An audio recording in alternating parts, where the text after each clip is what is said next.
The assault on Fort Sumter, which unfolded on April 12 to 13, 1861, marked the formal outbreak of the American Civil War and was the culmination of months of mounting tension between the seceded southern states and the federal government. Fort Sumter itself, an imposing five-sided brick fortress situated on an artificial island in Charleston Harbor, South Carolina, was still under construction at the time and only partially armed. After South Carolina seceded on December 20, 1860, Major Robert Anderson, a career Army officer and a former slaveholder who nevertheless remained loyal to the Union, decided to move his garrison of about 85 soldiers from the indefensible Fort Moultrie to Fort Sumter on the night of December 26, 1860, hoping to avoid violence while maintaining federal authority. The Confederate government regarded this transfer as an act of aggression. Over the following weeks, local forces occupied other federal installations around Charleston and ringed Fort Sumter with batteries and heavy guns. By April, the fort was effectively surrounded by over 3,000 Confederate troops and more than 60 cannon placed on the surrounding islands and shoreline.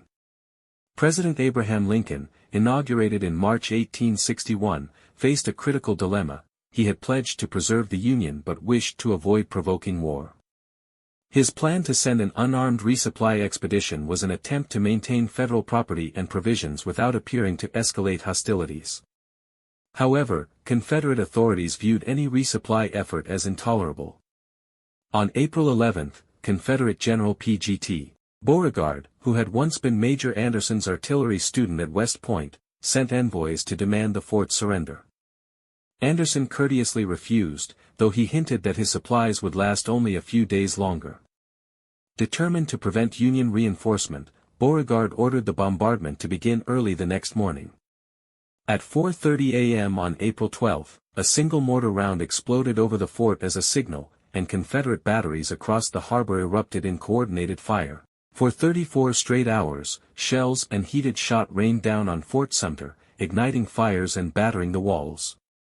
The defenders, with limited ammunition and no garrison casualties at first, responded with their own guns, but many of their pieces were mounted on the lower tier and could not be effectively aimed at the Confederate positions. As the bombardment intensified, the wooden barracks caught fire, and dense smoke filled the interior. Anderson's men rigged wet cloths over the powder magazines to prevent explosions, but the situation grew increasingly desperate. On the afternoon of April 13, a Confederate shell shot down the fort's flag, briefly raising confusion that the garrison had surrendered.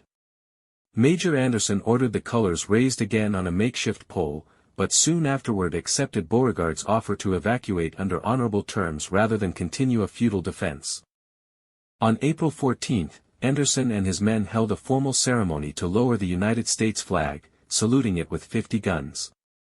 During this salute, an accidental explosion killed Private Daniel Hoff and mortally wounded another soldier, the first fatalities of the war. The Union garrison then departed aboard ship to New York, taking the flag with them as a symbol of defiance and rallying the North. The fall of Fort Sumter had a profound impact.